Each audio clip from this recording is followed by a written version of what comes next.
میرے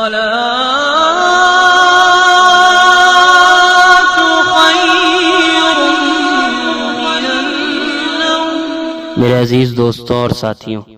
یہ مہینہ چونکہ شعبان المعظم کا چل رہا ہے اور اس تعلق سے اس کی فضیلت کے بارے میں کچھ باتیں آپ کے سامنے رکھتا ہوں کہ شعبان المعظم اسلامی سال کا 8واں مہینہ ہے۔ اس مہینے میں اللہ کریم نے اپنے مومن اور مخلص بندوں کی مغفرت اور نجات کا سامان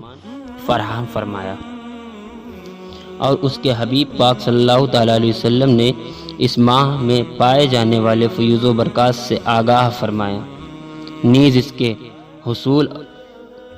کے طریقوں کی طرف رہنمائی بھی فرمائی ہے۔ حضرت ابو ہریرہ رضی اللہ تعالیٰ عنہ روایت کرتے ہیں کہ رسول کریم صلی اللہ تعالیٰ علیہ وسلم نے فرمایا کہ شعبان میرا مہینہ ہے، سبحان اللہ، جو میرے امتیوں کو گناہوں سے دور کرنے کے لیے ہے۔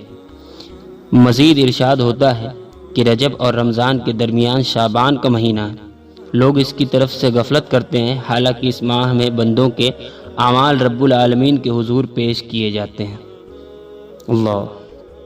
اس لیے میں پسند کرتا ہوں کہ میرے اعمال میرے رب کے حضور اس طرح پیش ہوں کہ میں روزے سے رہوں، یعنی میں روزے سے رہوں۔ حضور تاجدار کونین صلی اللہ تعالی علیہ وسلم فرماتے ہیں کہ ماہ شعبان کو تمام مہینوں پر اس طرح فضیلت حاصل ہے جیسے مجھے تمام نبیوں پر، سبحان اللہ۔ سید رسول صلی اللہ تعالیٰ علیہ وسلم ارشاد فرماتے ہیں کہ جب شعبان کا مہینہ آئے